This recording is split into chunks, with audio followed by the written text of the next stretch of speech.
Hello friends, good morning. હું penal Chauhan, computer teacher. આપણે ધોરણ 7ની અંદર પાર્ટ 1 ભણી ગયેલા હતા. ચેપ્ટર નંબર 6 હતું પાવર પોઈન્ટ. એની અંદર આવેલા હતા પાર્ટ 2માં type of place holder. Place હોલ્ડરના પ્રકાર. જુદા જુદા પ્રકારના પ્લેસ હોલ્ડર નીચે પ્રમાણે છે. આપણે એક ક્લિક કરીને જ તેના સંબંધિત માહિતી મેળવી શકીએ છીએ. એમાં આવે છે ટાઇટલ. ટાઇટલ એ આ લખાણનું બોક્સ હોય છે. જુઓ, આપણે જ્યારે પાવર પોઈન્ટ બનાવતા હતા ત્યારે અહીંયા ફર્સ્ટ ટાઇટલ, તો મેં તમને અહીંયા ટાઇટલ લખેલું હતું કોમ્પ્યુટર. ત્યાર પછી આવે છે કોમ્પ્યુટર, પછી આવે છે કન્ટેન્ટ, ટેક્સ્ટ. બુલેટેડ લિસ્ટ માટે આ લખાણ બોક્સ હોય છે. કન્ટેન્ટ, માહિતી લખવા માટે અથવા નવી સ્લાઇડ ઉમેરવા માટે આ પ્લેસ હોલ્ડર આપેલું છે. તો જુઓ, આની અંદર ટેક્સ્ટ લખાય છે, આની અંદર કોઈ પણ ટેક્સ્ટ લખાય છે કે કંઈ પણ લખાણ લખવું હોય તો. ત્યાર પછી આવે છે ટેબલ. સ્લાઇડમાં ટેબલને એક્સ થંબ, કોલમ અને વાય રો હાર મૂકવા માટે હોય છે. તો અહીંયા ટેબલ આપેલું છે. જુઓ, આને ઇન્સર્ટ ટેબલ, તો આપણે ટેબલ પર ક્લિક કરીએ છીએ તો આપણે કેટલી રો કેટલા કોલમનું ટેબલ જોઈએ છે તે પ્રમાણે, ધારો કે 6 કોલમ અને 3 રો, અને ઓકે બટન દબાવે છે એટલે આપણે 6 કોલમ, 1 2 3 4 5 અને 6 ઊભી કોલમ અને આડી 3 રો. તો આ રીતે આપણે ટેબલ બનાવી શકીએ છીએ. કંટ્રોલ ઝેડ કરું છું પાછું. ત્યાર પછી નેક્સ્ટ આવે છે ચાર્ટ. માહિતીનો કોઠો અથવા બનાવવા. કોઈ માહિતી લખેલી હોય તેનો કોઠો કે ચાર્ટ બનાવવા માટે આપણે ચાર્ટ પર અહીંયાથી કોલમ ચાર્ટ, પાઈ chart, line chart, bar chart, તો કોઈ પણ ચાર્ટ આપણે ક્લિક કરીએ છીએ અને ઓકે બટન દબાવે તો આપણે આપણા એની અંદર ચાર્ટ પણ ઉમેરી શકીએ છીએ. ધારો કે આ પહેલાનો ચાર્ટ છે જ, જે પહેલાનું બનેલું છે, આ એક્સેલ શીટ રેડી છે, તેને અંદરથી મેં આ ચાર્ટ ઓલરેડી મૂકી દીધો છે. તો આવી રીતે ચાર્ટ પણ બને છે. Control Z.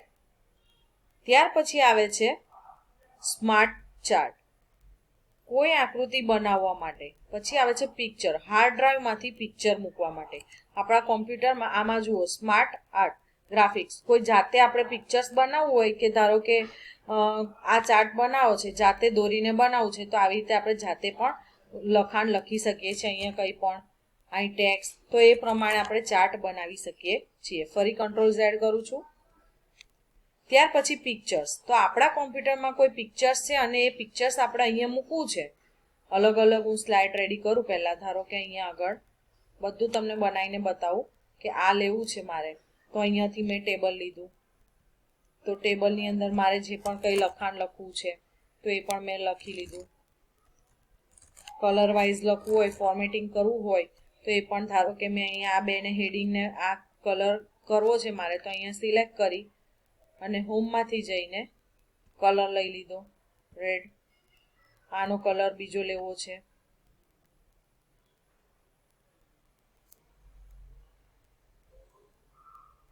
આવી રીતે હું કલર પણ બદલી શકું છું. તો આની અંદર આ સેકન્ડ સ્લાઇડ થઈ. આ કોમ્પ્યુટર જ આપી દઉં કે પછી માય ગેમ, મેં હેડિંગ આપ્યું. ત્યાર પછી સેકન્ડ સાઇડમાં જઈ અને લેઆઉટમાંથી ફરી પાછું એ જ, તો કોઈ ચાર્ટ લેવો છે, તો ચાર્ટ આપણે બનાવવો છે. તો આ સ્લાઇડ, આની અંદરથી કોઈ પણની અંદર ચાર્ટ આપણે રેડી કરીએ. લેઆઉટમાં જઈને આ પસંદ કરીએ, આ ભૂસી કાઢીએ.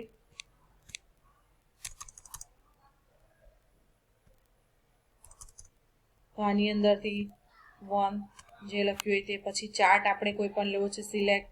ધારો કે આ ચાર્ટ લેવો છે, આ, અને ઓકે બટન, તો એ પ્રમાણેનો ચાર્ટ આવી જશે. આ ચાર્ટને અહીંયાથી સરખું કરવું હોય, આને પછી ક્લોઝ કરી નાખવાનું અને ચાર્ટ આવી ગયો. હવે આ ચાર્ટને બહાર દેખાય તો થોડોક અંદરથી લાવવો હોય તો એને ખસેડી શકાય. ત્યાર પછી સેકન્ડ, આની અંદર આપણે બીજું એક લઈએ, ક્લિક. પિક્ચર્સ કોઈ દોરવું હોય, લખાણ લખીને દોરવું હોય તો પણ આપણે કરી શકીએ છીએ. આ નહીં, સ્માર્ટ ચાર્ટ, સિલેક્ટ. ધારો કે મેં આ લીધું છે, ઓકે. અને એની અંદર આપણાને લખાણ કહે છે કે અહીંયા સબ્જેક્ટ ગુજરાતી,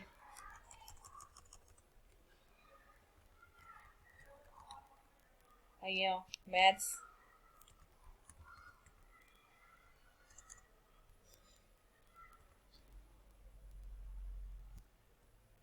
હિન્દી, પિક્ચર્સ પણ આની અંદર મૂકી શકીએ છીએ. સિલેક્ટ કોઈ પિક્ચર્સ અહીંયા હોય, એ પિક્ચર્સ આપણાને ગમતું હોય તો એ પિક્ચર્સ મૂકી શકીએ છીએ. ઓકે, તો જુઓ અહીંયાથી પિક્ચર્સ મૂક્યું, આને આપણે અહીંયા મૂકવું છે તો અહીંયા ખસેડીને અહીંયાથી આમ પણ મૂકી શકાય, મોટું કરવું હોય તો મોટું કરી શકાય. આવી રીતે પિક્ચર્સ પણ મૂકી શકીએ છીએ. ત્યાર પછી નેક્સ્ટ બીજામાં લેઆઉટ પસંદ કરીએ કોઈ પણ. આ બધામાં આપણે મૂકી શકીએ છીએ કંઈક ને કંઈક વસ્તુ. આની અંદર આપણે પિક્ચર્સ મૂકવો છે, અહીંયાથી મોટું પિક્ચર્સ બેકગ્રાઉન્ડમાં સિલેક્ટ ઇન્સર્ટ, તો બેકગ્રાઉન્ડમાં મોટું પિક્ચર્સ પણ મૂકી શકીએ છીએ. જો ત્યાર પછી અહીંયા ફર્સ્ટની અંદર લેઆઉટ,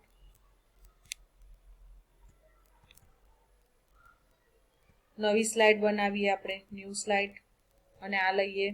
એની અંદર ક્લિપ આર્ટ, ક્લિપ આર્ટમાંથી આપણાને કઈ વસ્તુ જોઈતું હોય તો અહીંયાથી ધારો કે એનિમલ્સ છે, સીધું ગો દબાવીએ એટલે બધા જ ક્લિપ આર્ટ મળશે. આમાં છે નહીં, આવી ગયા. તો કોઈ પણ ક્લિપ આર્ટ મૂકવું હોય, ધારો કે ગાડી લીધી તો મેં ગાડી મૂકી છે અત્યારે ક્લિપ આર્ટમાં, બરાબર. એવી રીતે હું આની અંદર પ્લેસ હોલ્ડર ઉમેરી શકું છું. ત્યાર પછી નેક્સ્ટ આવે છે ક્લિપ આર્ટ લઈ લીધું, મીડિયા ક્લિપ. સ્લાઇડમાં ઓડિયો અને વિડીયો જેવી મીડિયા ક્લિપ પણ ઉમેરી શકાય છે.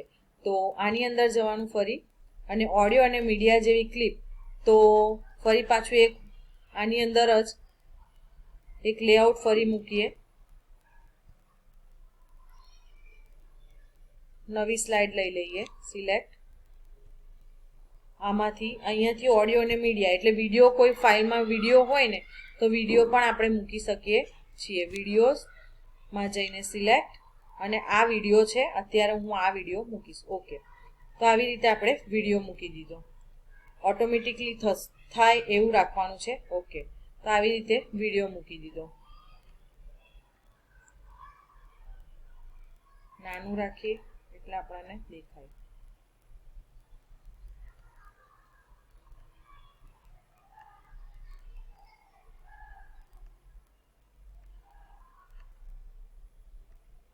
બરાબર, તો આ વિડીયો એડ થશે અને પ્લે કરીએ તો જુઓ વિડીયો ઓટોમેટિક અહીંયા એડ થઈ ગયા. હવે નેક્સ્ટ આવે છે મૂવ ધ પ્લેસ હોલ્ડર. હવે આપણે જે બધા પ્લેસ હોલ્ડર છે, પિક્ચર્સ મૂક્યું છે, તેને મૂવ ધ પ્લેસ હોલ્ડર એટલે જગ્યા પરથી હટાવવું. પ્લેસ હોલ્ડરને મૂવ કરવું ખૂબ જ સરળ છે. પ્લેસ હોલ્ડરની કોઈ પણ કિનારી પર માઉસનું પોઇન્ટર લઈ જાઓ, પરંતુ ધ્યાન રાખો કે ત્યાં સાઇઝિંગ હેન્ડલ ન હોય.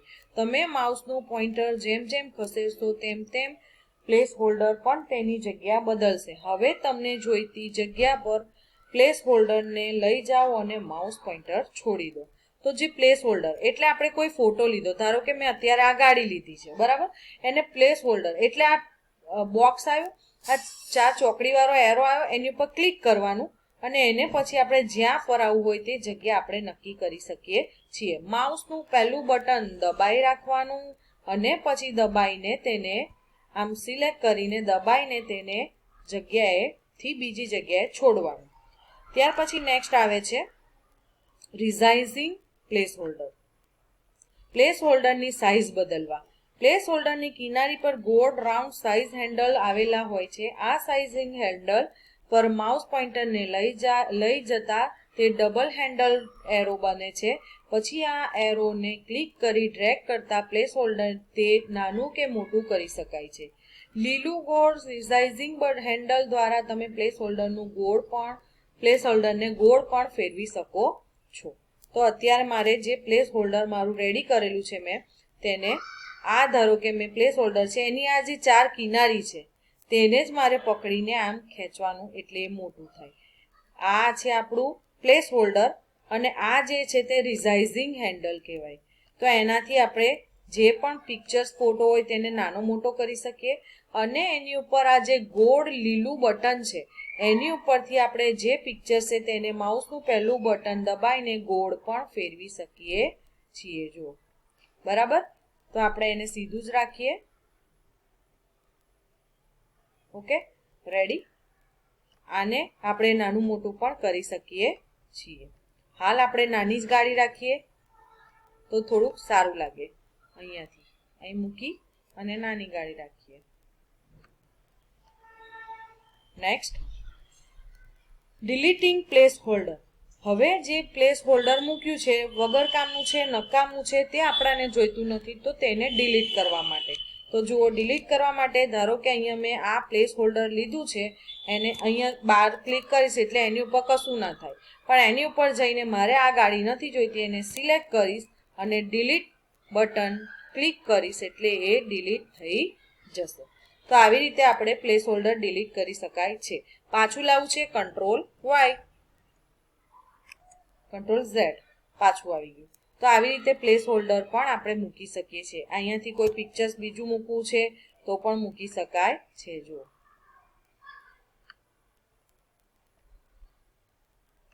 આની ઉપર ઢંકાઈ જશે એટલે આને શું કરીશું, પકડીને બહાર લઈ આવીશું. નહીં દેખાય, કંટ્રોલ ઝેડ, આટલું જ રાખીએ. કાં તો આને ડિલીટ મારી દેવું છે, ડિલીટ બટન એટલે ડિલીટ થઈ જશે. ત્યાર પછી નેક્સ્ટ આવે છે ફોર્મેટિંગ ધ ટેક્સ્ટ. હવે જે લખાણ છે તેને ચેન્જ કરવા માટે. ફોર્મેટિંગ એટલે લખાણની સ્ટાઇલ, સાઇઝ અને કલરમાં ફેરફાર કરવા. લખાણમાં તમે જુદી જુદી રીતે જ બોલ્ડ, ઇટાલિક કે અંડરલાઇન જેવા ઘણા ફેરફાર કરવા માટે હોમ ટેબમાં આ બધા બટન આવેલા હોય છે.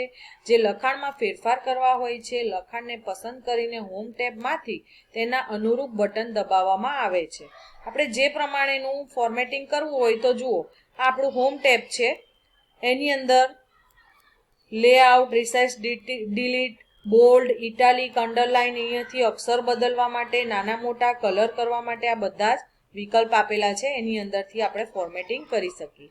આ વિકલ્પ પાવર પોઈન્ટમાં, MS વર્ડમાં જેવું જ હોય છે. આપણે MS વર્ડ વાપરેલું છે તેવું જ સેમ પાવર પોઈન્ટની અંદર હોમ વિકલ્પ આપેલું છે. જે આપણે ફરી એકવાર કરીએ તો ફર્સ્ટ સ્લાઇડ પર જઈએ, કોમ્પ્યુટર છે તેને સિલેક્ટ કરીએ અને હોમ ટેબની અંદર તેને બોલ્ડ રાખીએ, ઘાટું થયું, ઇટાલિક કરીએ, કાં તો એની નીચે અંડરલાઇન કરવું છે તો આ રીતે આપણે કરી શકીએ છીએ. ત્યાર પછી આને આપણે કલર બદલવો છે, અહીંથી એની લખાણ જે છે તેની સ્ટાઇલ બદલવી છે. જો, પેલા કરતાં અલગ થઈ ગયું. આને અલગ રાખીએ, થોડુંક સિલેક્ટ, આની ભાષા ચેન્જ થાય છે. જો, અલગ. ત્યાર પછી આને અલગ કરીએ, અહીંયાથી અલગ અલગ ભાષા છે તો આ મેં રાખું છું. તો મોનિટરની, કીબોર્ડની ભાષા જુઓ, સિલેક્ટ માઉસ, આમાંથી સિલેક્ટ અને અહીં જઈને નીચે ઉતરવાનું, અલગ અલગ ભાષા આપેલી છે એની ઉપરથી સિલેક્ટ કરીને આપણે જે ભાષા લેવી હોય, ધારો કે મેં આ લીધી તો જુઓ માઉસ, એટલે એ પ્રમાણેની ભાષા ચેન્જ થાય છે. ત્યાર પછી બીજી સ્લાઇડની અંદર માય ગેમને કલર બદલવો છે, સિલેક્ટ, અહીંયાથી સિલેક્ટ, રેડ કલર રાખ્યો, એને નાનું મોટું કરવું છે, લોઅર કેસ, અપર કેસ, બધું સ્મોલ, બધું મોટી સાઈઝ, એની સાઈઝ બદલવી છે. તો આવી રીતે આપણે સાઈઝ પણ બદલી શકીએ છીએ. એને સેન્ટર રાખવું છે, લેફ્ટ, રાઈટ, સેન્ટર. હવે નેક્સ્ટ આવે છે, આપણે ફોર્મેટિંગ કર્યું. હવે નેક્સ્ટ આવે છે ચેન્જ ધ અલાઇનમેન્ટ. આ અત્યારે જ આપણે અલાઇનમેન્ટ જોયું છે. Next change the alignment part 3 ની અંદર જોઈશું. સો અત્યારે પાર્ટ 2 વિડીયો અહીંયા પૂરો થાય છે. Thank you so much.